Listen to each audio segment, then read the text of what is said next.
Ceux qui ne veulent pas rester devant leur écran télé, il y a une autre possibilité, vous en êtes d'ailleurs déjà peut-être adepte, le Scrabble ou Scrabble, ça dépend de votre choix de prononciation. Faites aujourd'hui, Virginie, c'est 60 ans. Et oui, un plateau, des mots qui comptent double, des lettres qui comptent triple, c'est tout bête, mais il fallait y penser. Le Scrabble fête en janvier 2016 ses 60 ans en France, c'est l'anniversaire de sa commercialisation. Alors le Scrabble, c'est ce jeu de société qui a bercé des générations et des générations, que les parents offrent finalement aux enfants pour vérifier qu'ils ont bien compris qu'avant un P, on met un M, comme dans camper, comporter et compote. Le Scrabble, c'est aussi la solitude du joueur qui se rend compte qu'il a dans son jeu K, W, X, Y, Z. Oui, ça vaut 10 points, mais on fait rien avec si on n'a pas un E ou un A. Alors on supplice et on demande à changer ses lettres et à rejouer après. Alors souvenez-vous, c'était dans la fin des années 80, Pierre Palmade jouait au Scrabble en famille, ça donnait ça. Kawax.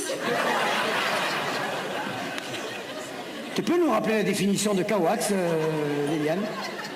Ah oui, non, d'accord, il y a de très belles lettres dans ton mot, mais la deuxième condition au Scrabble, c'est que ça veut dire quelque chose.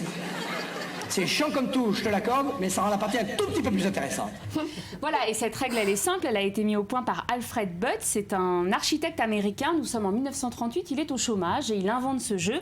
Quelques années plus tard, un entrepreneur lui rachète la marque, il crée donc le mot Scrabble, qui veut dire en anglais gribouiller, tâtonner. En 1948, il monte une usine, il vend à peu près 2400 boîtes la première année, et il est tellement submergé par la demande les années suivantes qu'il est racheté par une très grosse enseigne. Alors, vous jouez au Scrabble, Sandy, ou vous y avez joué? J'y ai joué quand j'étais jeune, là, pas tellement. Je comprends. Est-ce qu'aujourd'hui, ce jeu, c'est un classique quand même, qu'on y joue plus, c'est un classique des jeux de société. Est-ce qu'il résiste à la concurrence des jeux vidéo? Oui, il résiste bien. Le Scrabble s'est vendu depuis 1948 à peu près 150 millions d'exemplaires et chaque année, il y a 350 000 boîtes qui sont vendues en France.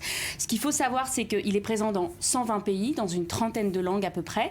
Il y a une fédération de Scrabble en France. On dénombre 1000 clubs qui accueillent à peu près 150 000 licenciés.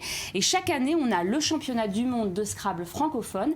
Eh bien, sachez que le gagnant de l'année dernière est un Néo-Zélandais. Il ne parle pas un mot de français. Il a juste eu la bonne idée d'apprendre le livret du Scrabble par cœur. Il a appris tous les mots. Et donc cet homme-là ne sait absolument pas qu'avant un P, on met un M comme dans camper, comporter, etc. Et non mais sérieusement, il ne parle pas un mot de français et il a battu à plate couture des Tchadiens, des Libanais qui sont francophones et qui parlent parfaitement le français. Donc voilà, acheter un Scrabble quand il fait très moche comme aujourd'hui avec les enfants, c'est quand même bien pratique et ça vous permet un petit peu de connaître leur niveau. Et puis il n'y a plus besoin de parler français. Alors voilà, merci beaucoup Virginie.